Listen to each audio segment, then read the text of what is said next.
Jā, sen es nebiju izjūtis tik foršu ziemu kā šī. It īpaši apkuras ziņā. Interesanti, aizbrauksim šodien uz Skaistkalni pie Zemgales meža īpašumiem un pārbaudīsim, kas notiek ar malku. Ja ar granulām, granulu ražotāji, tirgotāji jūtās tā kā kokaīna tirgotāji apmēram, pirkstiņi gaisā, cenas gaisā, viss gaisā. Kas ar malku notiek? Vai viņa ir dabonama un cik viņa maksā?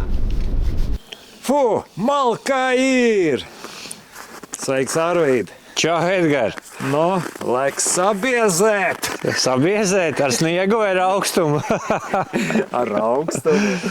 Klausies, tev malka ir, tas ko nozīmē? Malka ir? Ir augšā. Kā izskatās pie tevis šobrīd?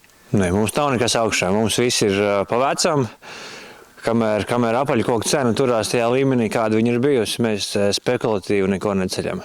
Mums viss ir pa draudzīgo. Es pielikšu klāt izsludinātās cenas. Jā. Un kā es redzu, tad tev vēl pietiek gan liela iepakojuma, gan mazāk iepakojuma. Jā, šis ir rudens skaldījums, kas ir apzināti palicis ārā. Mums ir noliktavas arī diezgan pilnas vēl joprojām.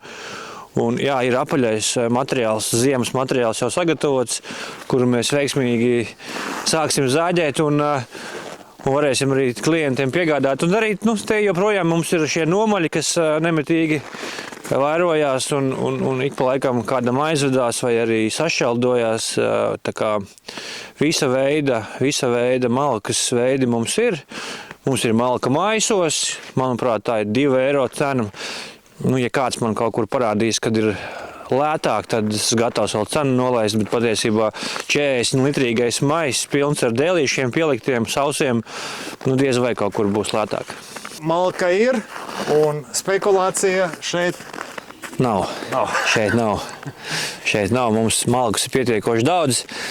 Ja šo video pavairosiet un komentāros ierakstīsiet kādam, kam ļoti vajag, bet naudas nav, tad mēs aizvedīsim arī bezmaksas kraviņas kādiem 2-3 cilvēkiem vēlams daudzbērnu ģimenēm. Tā kā šērojiet, liekiet īkšķīšu un gaidiet malku.